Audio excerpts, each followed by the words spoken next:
Hello, everyone. As the largest global conflict in recent history, Ukraine continues to dominate the transition period between the two U.S. administrations. So, yeah, that's what should be happening.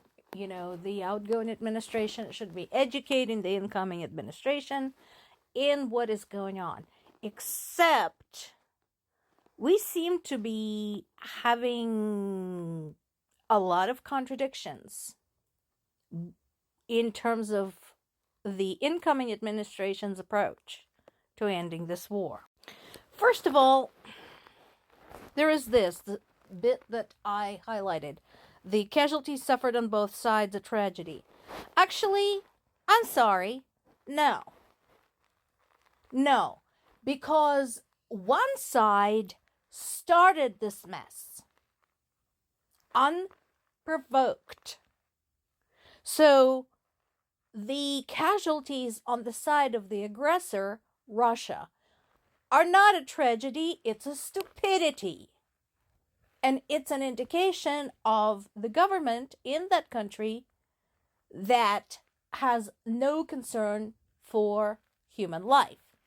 The real tragedy are the casualties, particularly the civilian casualties on Ukrainian side, including the elderly, the women, the children, all of them. Civilians whom Russia claims never to have targeted, even though it has been intentionally targeting civilians on a daily basis for nearly 3 years. So please do not make two sides sound like victims here. One is an aggressor, the other one is fighting for its survival. Then there is this. Do you guys remember from the first Trump administration, the whole Mexicans are going to pay for the wall? Yeah, they didn't. So now he says he is going to end the war in Ukraine in 24 hours. Not going to happen. But he wants European troops maintaining the ceasefire. I think his implication is without any support from the U.S. whatsoever. Okay. How about this? So, since we're talking troops, since we're talking international contingent, how about we work to kick Russia off the UN Security Council and out of the UN altogether and use UN peacekeeping troops? They already exist. They're not doing anything at the moment that we know of. Let's do that. They're there. And isn't it their job to protect its members? How about that? US could put pressure on them. No?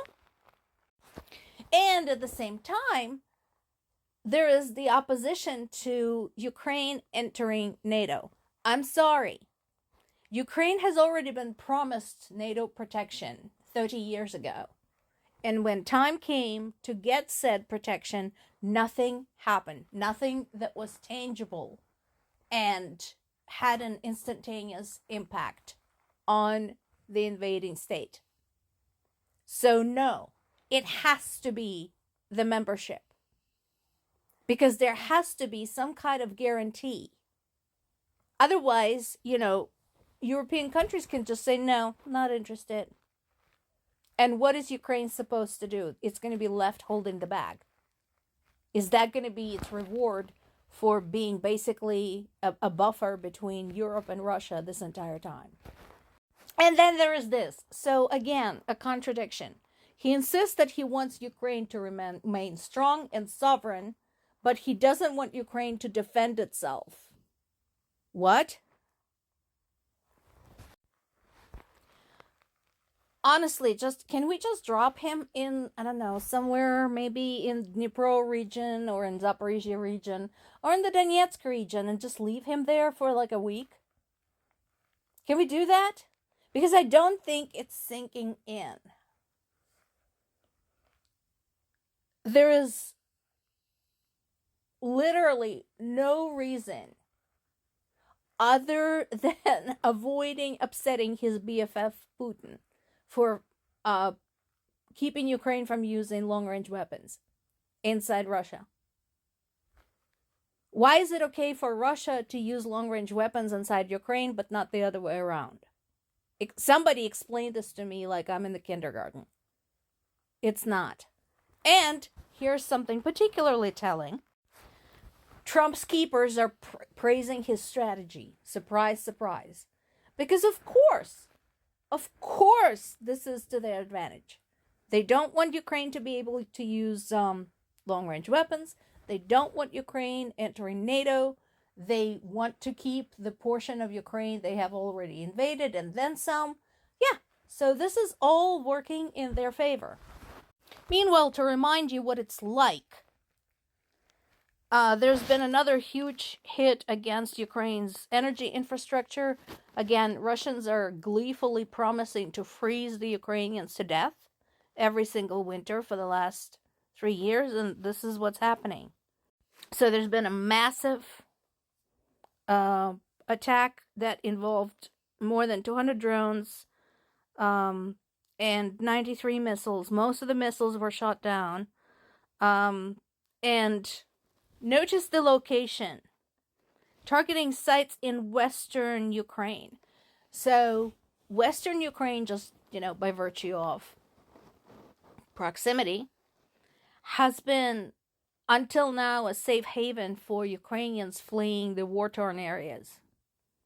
And also like a way station between eastern and central Ukraine and Europe for the refugees. It's not anymore. And once again, I'm telling you, Europe, Poland, Romania, you know this, Baltic states, the farther they move into eastern Ukraine, the more they approach the central line, the river, the more they're going to be able to reach you guys from Ukrainian territory. You are already seeing drones, pieces of missiles, etc. land in your territory. It's only a matter of time before something serious is hit and somebody is killed. Is that what we're waiting for?